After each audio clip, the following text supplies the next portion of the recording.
Live at 5 from the RT News Center in Moscow, harrowing details of alleged abuse emerge from a Chicago police black site as the number of victims revealing stories of torture and sexual assault reaches 17 now. Plus, we had something like 60% of the American people believing that Saddam Hussein was connected with 9/11. They blatantly lied to all of us. a new documentary about the worldwide 2003 Iraq war protests reignites the intervention row. This hour we look at whether alternative news sources back then may have helped stop the war. EU plans to introduce mandatory migrant quotas for member states are unravelling. France and Spain now joining the growing chorus of opposition. Hope to get your live comment on that. And a Yemeni family had a close brush with death as a bomb lands in their house but fails to explode amid renewed Saudi-led airstrikes. We speak with some of the civilians who live in daily fear.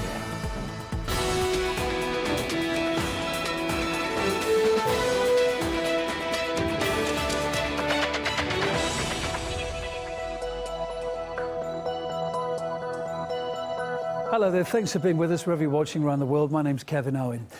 First, the chilling details of alleged brutality are emerging from a Chicago police interrogation site known as Homan Square.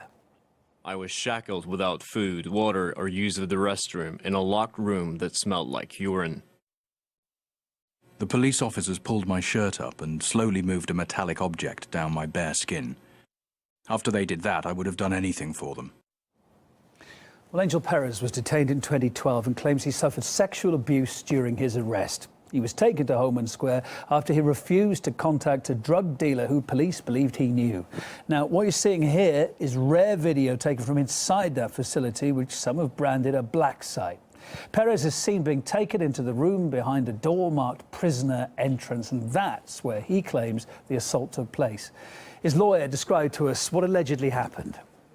The worst part was where he describes that the officer is rubbing something metallic on his back and rubs it up and down his back and ultimately penetrates him with it in a violent manner. And he goes into a panic attack and begins to hyperventilate, breathing very heavy and crying. And of course, their concern is that he doesn't appear to have been assaulted. They put a rag in his mouth and tell him to be quiet and stop crying and calm down. And of course, at that point, he was afraid that they would do something similar to his family. They're obviously violent individuals, so then he agreed to do a drug transaction for them, and he went and did that. Well, for their part, Chicago police are dismissing the accusations of abuse at Homan Square as false, offensive and unsupported by facts. But the total number of people who've now come forward to say that they suffered brutal treatment during their detention at that site's now reached 17, and lawyers are appealing to more victims to speak out. Right now, we're putting together the class. In other words, we're finding out everybody who this has happened to, because people don't want to talk about this. I mean, that was very brave of Angel to say, hey, this is what happened to me at Homan Square. Most people are not brave enough to do that. My estimate is that we're going to have several hundred people come forward before this goes to trial. The issue of American police going too far is a recurring theme across the states, with videos regularly surfacing showing people suffering at the hands of officers. RT's In the Now show looked at one case that was revealed just recently. President Obama has decided to do something about police brutality in America.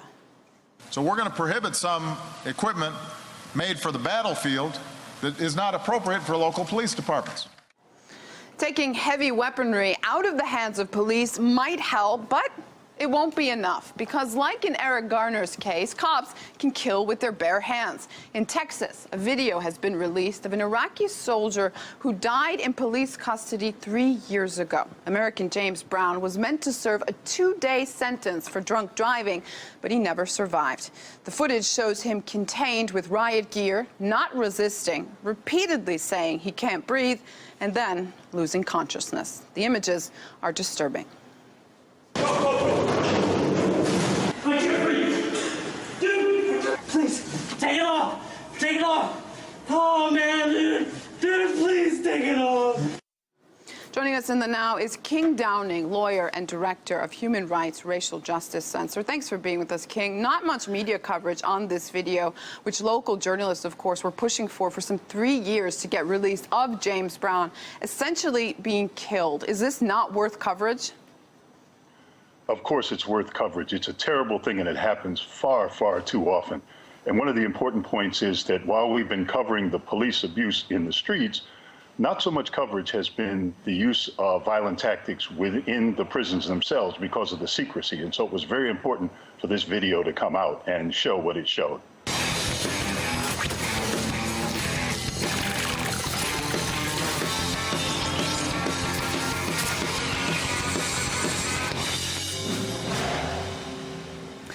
Worldwide protests in 2003 against a looming war in Iraq, which drew around 30 million people and spread to every continent, including Antarctica, are about to hit the big screen. The film, called We Are Many, to be premiered in London on Thursday, is set to remind the British public about one of the biggest civil protests in history.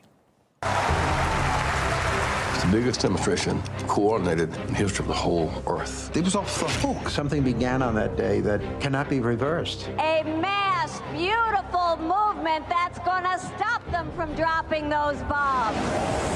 We had something like 60% of the American people believing that Saddam Hussein was connected with 9/11. They blatantly lied to all of us. The rallies of February 15th followed the sun. It was Australia, it was Sydney. North Asia and South Asia, Africa, into Europe. And then we had London. The millions who came to the streets in February 2003, though, failed, of course, to stop that war.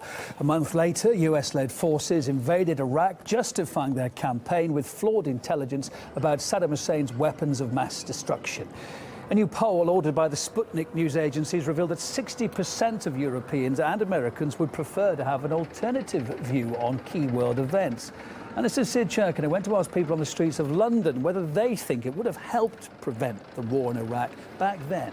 With numbers speaking for themselves, there's little doubt left that people throughout the world want alternative news information covering the most important events of today. We're on the streets of London. Let's find out what people have to say about that. You know why the Iraq War started in 2003?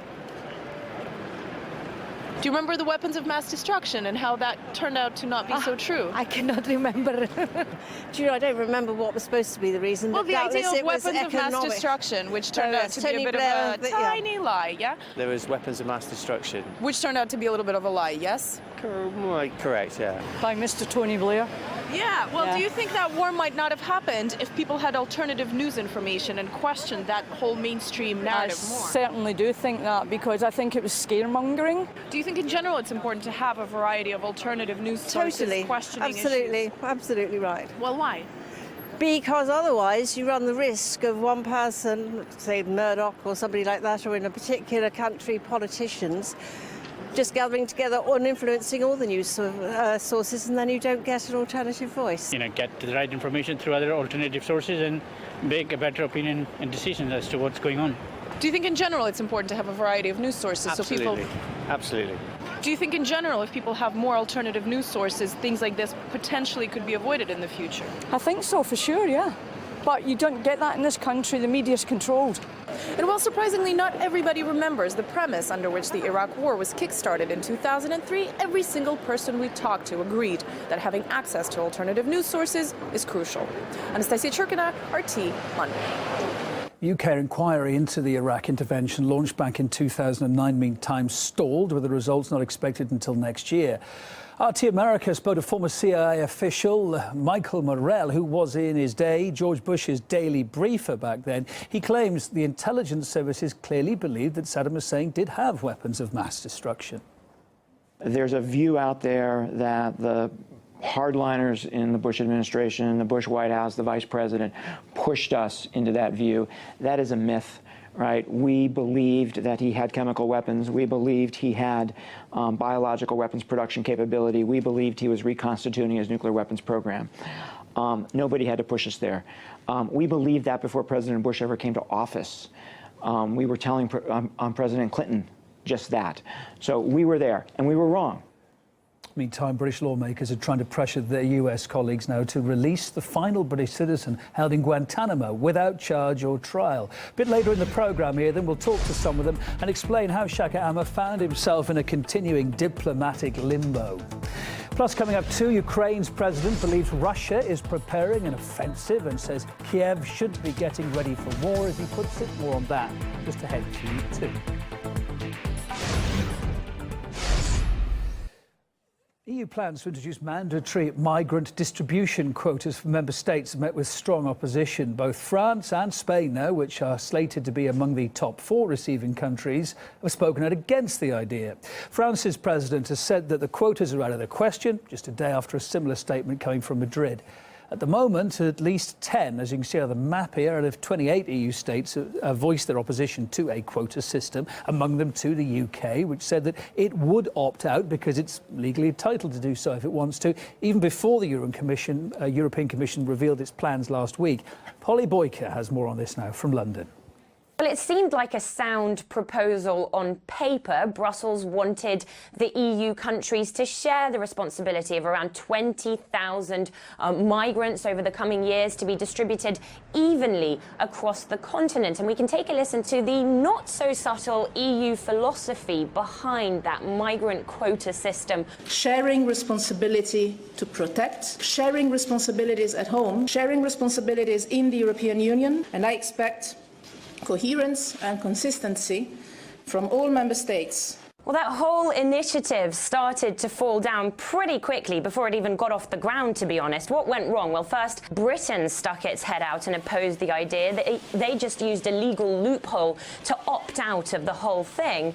And then it was France's turn. Francois Hollande dropped a bit of a bombshell at a press conference yesterday. Spain joined the naysayers as well. Its foreign minister said that the country's unemployment rate of almost 24% meant that Spain simply couldn't open its doors to any more migrants. So this whole plan appears to be on the rocks. And one country that certainly isn't pleased about this development is Italy. Its foreign minister, Paolo Gentiloni, has said that there's no turning back at this point. Otherwise, the EU doesn't live up to its own standard. But behind closed doors, EU chiefs are apparently becoming more pessimistic about the chance of this migrant quota plan ever becoming a reality. They've said that if 2 major countries oppose it, that the probability of this plan getting off the ground looks pretty slim now. The influx of immigrants has turned out to be a concern even for school kids too, as we're reporting. A recent UK survey found that 60% of middle schoolers believe that asylum seekers and immigrants are stealing jobs that could be for them. If you want to read more on that, it's on our site. While you're there too, learn about the new miniaturized nuclear warheads that North Korea claims to have built and what North Korea is saying they're capable of. Again, the story there amongst so many others online right now for you.